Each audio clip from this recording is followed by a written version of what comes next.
23 राजकुमार के साथ। तो चलिए बढ़ते हैं आज की एक और भूतिया कहानी की ओर। दोस्तों, मेरा नाम जयन है।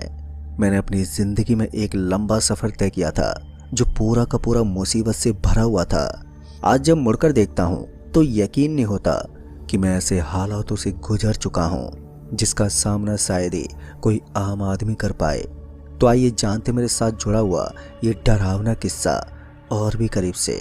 दोस्तों, वो दिसंबर की रातों में अक्सर एक ट्रक ड्राइवर कितना जूझता है ये तो मैं ही जान सकता हूँ। मैंने अपनी जिंदगी के काफी लंबे अरसे को ट्रक ड्राइविंग में ही बिताया है। उस रात भी कुछ ऐसा ही था।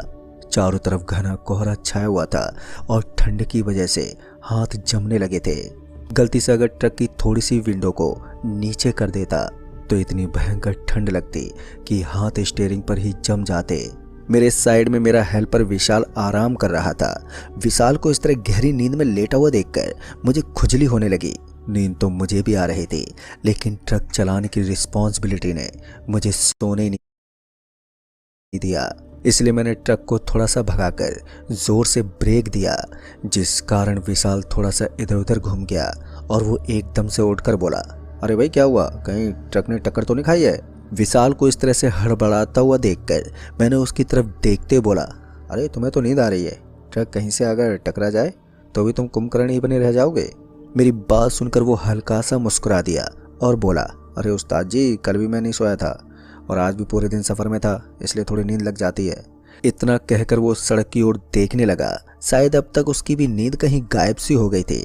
फिर इसी बीच हम दोनों के बीच में इधर उधर की बातें होने लगी और इन्हीं बातों में विशाल ने बोला, उस्ताद जी बहुत दिनों से बियर पीने का मन कर रहा है, क्यों ना आज एक पैक लगा लिया जाए।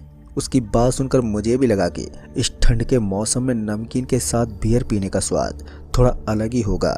मैंने विशाल की तरफ देखते बोला, चले काम करते हैं, आगे कहीं कोई शराब की दुकान ढूंढ लेते हैं और वहीं से ठंड का इलाज कर लेंगे। हम एक ऐसे रास्ते पर थे जिसके दोनों तरफ एकदम सुनसान सी जगह पड़ी हुई नजर आ रही थी। हल्की हल्की झाड़ियां नजर आती, लेकिन ये इलाका बिल्कुल किसी रेगिस्तान की तरह बना हुआ था, जहां पर दूर दूर तक बहुत ही कम पेड़ पौधे नजर आते थे। लंबे लंबे रेत के टीले थे और उसके साथ ही एकदम कच्ची धूल पड़ी हुई नजर आती थी। फिर इसी बीच हम दोनों एक शराब के ठेके के पास पहुंच गए।